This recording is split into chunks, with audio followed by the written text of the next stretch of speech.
பணம் சம்பாதிப்பது என்பது எனது முதலாவது நோக்கம் இல்லை. கிட்டத்தட்ட 15 வருடங்களாக இந்தியாவில் தென்னிந்தியாவில் நான் பல படங்களோட வேலை செய்திருக்கிறேன்.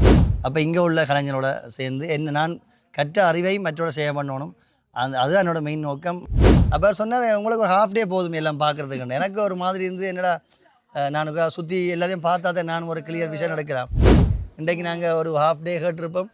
ஆனால் ஃபுல் வீடுமே அப்படியே நாங்கள் இன்றைக்கு குத்தைக்கு எடுத்துட்டோம். இன்றைக்கு புது வருட பிறப்பு அவங்க வீட்டிலே இல்லை.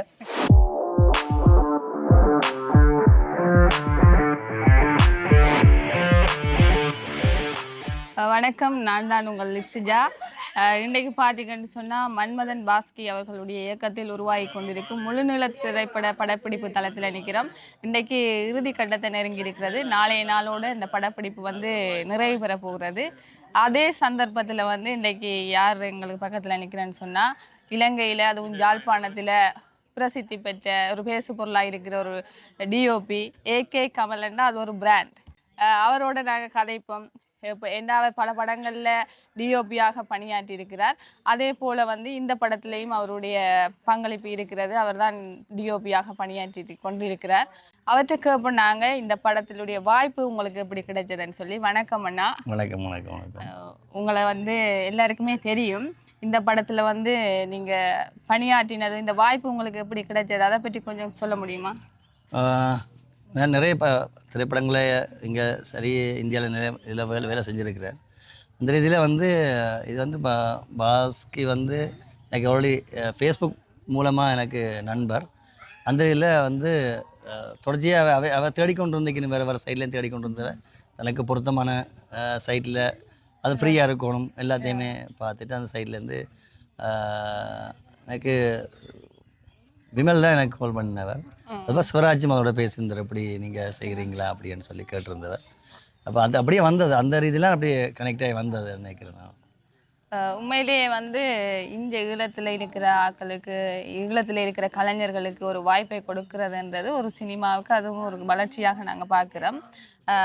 அந்த வாய்ப்பு உங்களுக்கு ஈஸியாக கிடைச்சிருக்கலாம், இல்லை பல பேர்கிட்ட போயிட்டு இருக்கலாம்.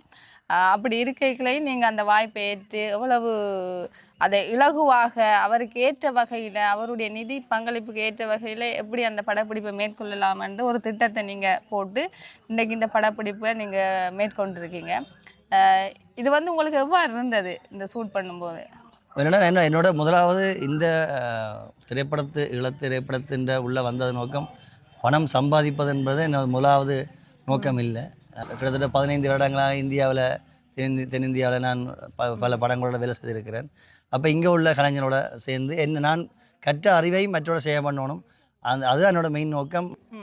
அதை நாங்கள் உண்மையிலேயே இந்த வேலை செய்யும் நாட்களில் நாங்கள் அதை பார்த்துருக்கிறோம். டைமுக்கு நிற்பார். அவரை வச்சு தான் எங்களோட ஒர்க்கும் அப்படியே போய் கொண்டிருக்கும். மற்றது கலைஞர்களோட சேர்ந்து வேலை செய்கிறதுன்றதும் ஒரு இலகுவாக இருக்கும். அந்த மூவ் பண்ணுறது ஈஸியாக அவர் எல்லோரோடையும் அட்ராக்ட் ஆகி கொள்வார். அந்த வகையில் உங்களை நாங்கள் பார்த்து பெருமை கொள்கிறோம். மற்றது எல்லாவற்றையும் தாண்டி கதை என்ற ஒரு விஷயம் இருக்குது. அந்த கதை உங்களோட கேமராக்களால் ஃப்ரேம் வைக்கல உங்களுக்கு நிறைய விஷயங்கள் ஃபீல் ஆகிருக்கு. அந்த மாதிரி விஷயங்கள், சுவாரஸ்யமான விஷயங்கள் இப்போ நான் இப்போ இதுக்கு முதல் போராட்டம் படம் இப்போ கடைசியாக செய்தேன்னா அது ஒரு ஸ்போர்ட்ஸ் சம்மந்தமான ட்ராமா. இவற்றது பாஸ்கியோட டோட்டலாக டிஃப்ரெண்ட். அப்போ அவர் ஏற்கனவே அவர் டிசைட் சொல்லிட்டார், முதல்ல எனக்கு இந்த மாதிரி இதெல்லாம் எனக்கு கேமரா இதே வேணுமென்னு சொல்லிட்டார். அப்போ திடீர்னு எனக்கு சொல்லும்போது எனக்கும் சில நான் ஒரு ஐடியா பண்ணி வச்சுருப்பேன். ஆனால் ரெண்டையுமே சமப்படுத்தி கொண்டு ஃபைனலி டிரெக்டரோட இதுதான் விஷன் தான் நாங்கள் வரப்போகுது. என்னோட முழுதையும் கொண்டே அங்கே கொண்டே செய்ய முடியும். ஆனால் ரெண்டுமே கலந்த இதுக்குள்ளே கொண்டு போய் ஒரு சமப்படுத்தல் மூலமாக இப்போ இந்த திரைப்படம் இவ்வளோ நாள் ஷூட் பண்ணினோம். படுவையில் சந்தோஷமாக இருக்குது அவரோட வேலை செய்கிறது. ஏன்னா அவரும் பாஸ்கியும் பல ஃப்ரெஞ்ச் படங்களில் ஒர்க் பண்ணிக்கிறார். அப்போ அவரும் எங்களுக்கு சில விஷயங்கள் ஷேர் பண்ணுறார். அது எனக்கும் சில புது அனுபவங்களையும் புது கற்றல் இதையும் எனக்கு கொடுக்குதுன்றது எனக்கு சந்தோஷமாக இருக்குது. மற்றது இயக்குனர் விமல்ராஜ் அவர்கள் உங்களோட ஒர்க் பண்ணுறதுக்கான சந்தர்ப்பம் இதுவாகத்தான் இருந்தது. அவரோட படத்தில் நீங்கள் டிஓபியாக ஒர்க் பண்ணல, ஒரு ப்ரொடக்ஷனோட இணைஞ்சு ஒர்க் பண்ணிக்கல. அந்த ஃபீல் எப்படி இருந்தது உங்களுக்கு? என்னென்னா நான் விமலோட தொடர்ச்சியாக நான் தொடர்பில் இருந்தேன். நான் பாஸ்கி வருமா தொடர்பில் இருந்தேன். நான் அவருக்கும் தெரியும் நான் தொடர்ச்சியாக மற்ற படங்கள் போராட்டம் படத்தில் ஓடிக்கொண்டிருக்கால அவர் என்ன பெருசாக டிஸ்டர்ப் பண்ணே இல்லை. ஆனால் அவரே எல்லா இடமே சுற்றி எல்லா லொக்கேஷனும் எல்லாமே ஃபிக்ஸ் பண்ணிவிட்டு அவர் சொன்னார் உங்களுக்கு ஒரு ஹாஃப் டே போதும் எல்லாம் பார்க்குறதுக்கு. எனக்கு ஒரு மாதிரி இருந்து என்னடா நானுக்கா சுற்றி எல்லாத்தையும் பார்த்தா தான் நானும் ஒரு கிளியர் விஷயம் எடுக்கிறேன். ஆனால் அதே மாதிரி நானும் தரும் அவர் கேஃபர் லைட்டிங் இது அப்போ அவரும் வந்தவருக்கா பார்க்கும்போது எங்களுக்கு பயங்கர பிடிச்சி வந்து இடம் இந்த அராலியில் ஒரு இந்த சின்ன கிராமத்துக்குள்ளே வந்து அவ்வளோ லொக்கேஷனுமே இருக்குது. எல்லாருமே ஒரு என்ன விமலோ வந்து அதை என்ன சொல்கிறது விமல்ராஜ் வந்து அது இதுக்குள்ள வந்து ஒவ்வொரு ஃபேமிலியோடையும் க்ளோஸாக பழகி இன்றைக்கு நாங்கள் ஒரு ஹாஃப் டே கேட்டிருப்போம். ஆனால் ஃபுல் வீடுமே அப்படியே நாங்கள் இன்றைக்கு குத்தைக்கு எடுத்துட்டோம். இன்றைக்கு புது வேடப்பிறப்பு அவங்க வீட்டிலே இல்லை. ஸோ அவர் அண்டர்ஸ்டாண்டிங் அதை வந்து அவர் கொண்டு வந்திருக்கிறார்.